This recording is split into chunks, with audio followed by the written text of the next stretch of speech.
Unang-una, with this waterfall energy, ibig sabihin nito guys, kalmado. Okay, kalmado yung energy nyo. Kumbaga, normal, kalmado, walang masyadong problema, walang masyadong pighati, peaceful, smooth, suabe. Everything is always working out in your favor, mga kapiksi.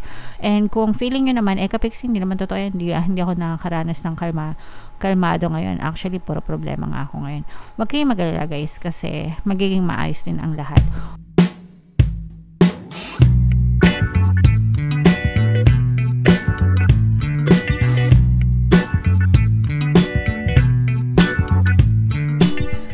Hello guys, hello Libra, welcome back to Pinoy Pixie Tarot. Ang pamagat ng episode natin for tonight is OOTM, Oracle of the Month, para ngayong June, para sa Libra, Sun, Moon, Rising, Sign, and Venus. General reading lang guys, pwede mag-resonate, pwedeng hindi. Meron tayong tatlong set ng decks dito guys. Ito yung spiritual messages, ito yung life messages, ito naman yung love life, mga kapiksi. Pwedeng positive, pwedeng negative guys. Kung ano na lang yung message na nag-resonate sa inyo, take that message guys. So unahin natin tong spiritual message for you.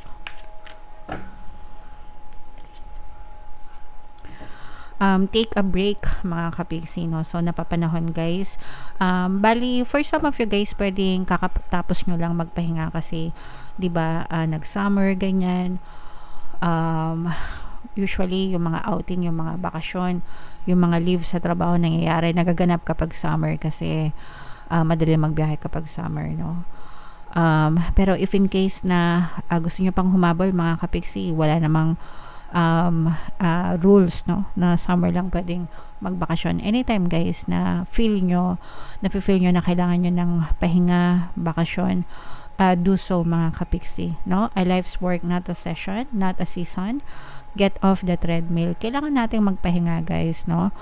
Syempre deserve nyo yan. Unang-una deserve nyo.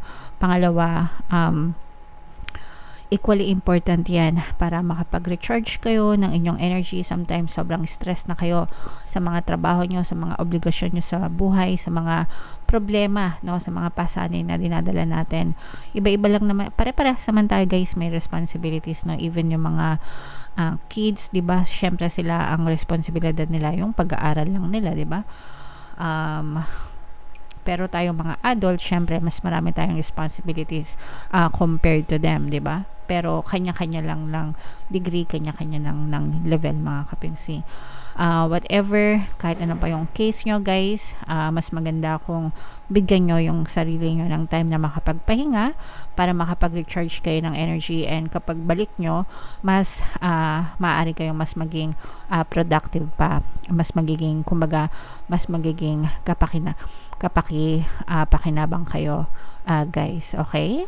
Alright, sometimes yung pagpapahinga, no, yung pagta-travel, or yung pagpapahinga, sometimes nagbubukas yan ng ibang opportunities, 'di ba? May mga nakikita kayo sa paligid nyo, may mga nare-realize kayo na ayoko na pala ng ganito na pala yung gusto ko tong subukan, ganyan, ganyan. So may mga realizations din along the way, guys, no? Kasi share ko lang yung kwento ko dati, no? Nag-leave ako 5 weeks, more than a month, no? 5 weeks akong nag-leave sa trabaho para makapagpahinga, ganyan. Pagbalik ko sa trabaho guys, nagpasa na ako ng resignation. So doon ko na-realize na ayoko na pala. Iba naman, di ba? So yeah, yun yung sinasabi ko. Di ko naman sinasabi mag-resign kayo pagbalik nyo, no? Ang sinasabi ko lang is may mga marirealize kayo kapag nagpahinga kayo, mga kapiksi. Okay? Alright, so yeah. And then, yung next na message para sa inyo guys is sa ano naman ito, life messages. So, shuffle ko to guys. Habang sinashuffle ko to, panoorin nyo muna yung video natin regarding sa ating paano mag-manifest ng abundance video course. Kapiksi, sawa ka na ba sa mga struggles at hirap sa buhay mo? Masipag ka ba at masikap sa buhay ngunit hindi ka pa rin umaasenso? Ilang beses ka na bang nag-attempt magnegosyo at mag-invest pero palagi ka pa rin nalulugi? Sa pagkakataon na ito ay maaaring may subconscious beliefs ka na nagiging balakid sa iyong pag-unlad at pagyaman. Introducing, paano mag-manifest ng abundance video course. Dito ay matututunan mong ma-overcome ang mga balakid mo para tuluyan ka ng umunlad, umasenso, sumagana, maging matagumpay, successful at maswerte sa iyong kabuhayan, pera, trabaho, negosyo, salapi at kaperahan ng bonggang-bongga. Dali, mag-send na ng email sa pinoypixitaro@gmail.com at simulan na ang iyong pagyaman ngayon. Alright. So, sa lahat ng gusto mag-avail ng course, guys, mayroon tayong promo until May 31. Pwede kayong mamili kung gusto nyo ng 1 free pampaswerte subliminal o kaya naman ay 200 pesos na discount until May 31 yan, guys. Kaya mag-avail na kayo.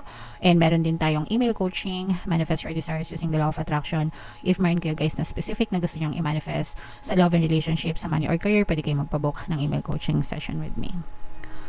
So, ito yung live messages, guys. Sobrang ganda ng mga live messages nyo kasi unang-una, with this waterfall energy, ibig sabihin nito, guys, kalmado. Okay? Kalmado yung energy nyo. Kumbaga, normal, kalmado, walang masyadong problema, walang masyadong pighati, peaceful, smooth, swabe. Everything is always working out in your favor, mga kapiksi. And kung feeling nyo naman, kapiksi, hindi naman totoo yan, hindi ako nakakaranas ng kalmado ngayon. Actually, puro problema nga ako ngayon. Huwag kayong mag-alala, guys, kasi magiging maayos din ang lahat. Always affirm, no? Palagi ko kayong ina-encourage na mag-affirm because it's one of the best ways to reprogram your subconscious mind, mga kapiksi. Palagi nyo lang sabihin, everything is working out in my favor. Okay? Again, everything is working out in my favor. I-comment nyo na rin yan sa baba, mga kapiksi, para regardless kahit ano pa yung pagdaanan yung sitwasyon, at the end of the day, magiging favorable sa inyo lahat ng sitwasyon. Okay? And another affirmation na gustong-gusto ko, guys, kapag may mga challenges, may mga problema, this too shall pass. Okay? So, lilipas din yan, mga kapiksi. Why? Nothing is permanent, guys. Life is ever-changing, ever-evolving. Lumilipas yan, no? So, even yung mga problema nyo, guys, huwag nyo sasabihin na walang katapusang problema because nag-e-end yan, no? Hindi yan nag-e-end kapag paulit-ulit mo siyang hinahatak pabalik sa buhay mo. Pero if you let it go and trust the universe, and you just work and you persevere and you persist, di ba? Malalampasan at malalampasan nyo yan, mga kapiksi. Okay? So, sabihin nyo lang, this too shall pass. And this is, with regards to communication, guys, with Archangel Gabriel. For some of you, guys, there are two meanings to this. Na ibig sabihin, for some of you, nagiging maganda yung communication nyo, relationship nyo with other people, mga kapiksi, or communication nyo sa kahit anong klase ng relationship nyo. Platonic, romantic, sa trabaho, sa mga kaibigan, sa kahit anong ginagawa nyo, guys, anything, basta nagiging maganda, kaaya-aya, very slow, kalmado, no? Yung inyong communication sa mga kapwa nyo. And another one is yung creativity ng iba sa inyo talaga nagle-level up, no? Nagle-level up yung creativity nyo. So, sa mga kapiksi natin na may mga talent, no? This may be the best time for you to explore your talents and skills kasi maaari nyo siya magamit sa inyong kabuhayan. Let's say, for example, baka mahilig ka mag-drawing, di ba? So, pwede mo siyang magamit, pwede mong i-enhance yung skill mo, pwede mo rin siyang pagkakakitaan or something ganyan, or pwede ka rin magbigay ng inspiration sa ibang tao through your drawings, mga kapiksi, something like that. Okay? Pero hindi siya limited sa drawing lang, guys, kahit ano, basta may kinalaman sa pag-iinarte. Hindi, may kinalaman sa arts. Okay? Alright, so yeah. Comment down below, guys, if feeling nyo naka-resonate kayo dyan. And then, ito naman, guys, sa love life naman, pakinggan naman natin yung mga mensahe sa inyo ng inyong partner o specific person. And, habang sinashuffle ko daw, guys, malapit ko nang i-announce yung video course natin, upcoming video course, paano mawala ang third party and magkaroon ng harmonious na relationship. So, it's a paid course, it's a video course, coming soon, guys. Para yan sa mga kapiksi natin na may problema sa relasyon dahil sa third party or kabit. Okay? Abangan yan, mga kapiksi. So, ito yung mga mensahe na gustong sabihin sa inyo ng inyong person. So many things remind me of you. I hide behind material things. So, for some of you guys, no, pwedeng hiwalay na kayo nitong person mo, or pwedeng no-contact kayo, or pwedeng in a relationship pa kayo, pero pwedeng may mga tinatago itong person mo. I hide behind material things, no? Kumbaga parang pwedeng hindi kanya priority, kasi pwedeng inuna niya yung kanyang career or yung kanyang pangkabuhayan dahil sa mga material na possession or material na kagustuhan sa buhay, mga kapiksi. Kumbaga parang hindi niya in-express kung gaano ka-importante sa kanya, kasi mas vinalue niya or mas priority niya yung kamunduhan, no? Yung mga tawag ng kamunduhan para sa kanya. Pero palagi kanyang naiisip, guys. So many things remind me of you. Pwedeng, kung lalo na guys, kung hiwalay na kayo ganyan, or hindi na kayo nag-uusap ganyan, let's say for example, kakain siya sa karinderya nila, Aling Nenang ganyan. Kapag ka napapadaan siya doon, or pagka kumakain siya doon, palagi kanya naaalala, kasi baka doon kayo nagkakilala, or baka yun yung favorite spot nyo, or whatever, guys. Kahit ano, baka pag may narinig siyang kanta, ikaw yung naiisip niya, ganyan. Pag meron siyang nakikitang paboritong artista mo, ganyan. Parang ikaw yung naaalala niya, mga kapatid. So ibig sabihin, guys, you are always on their mind, no? Kasi the fact na naaalala ka niya, or naaalala niya yung mga bagay na may connection sa'yo, ibig sabihin palagi kang naaalala nitong person mo, mga kapiksi.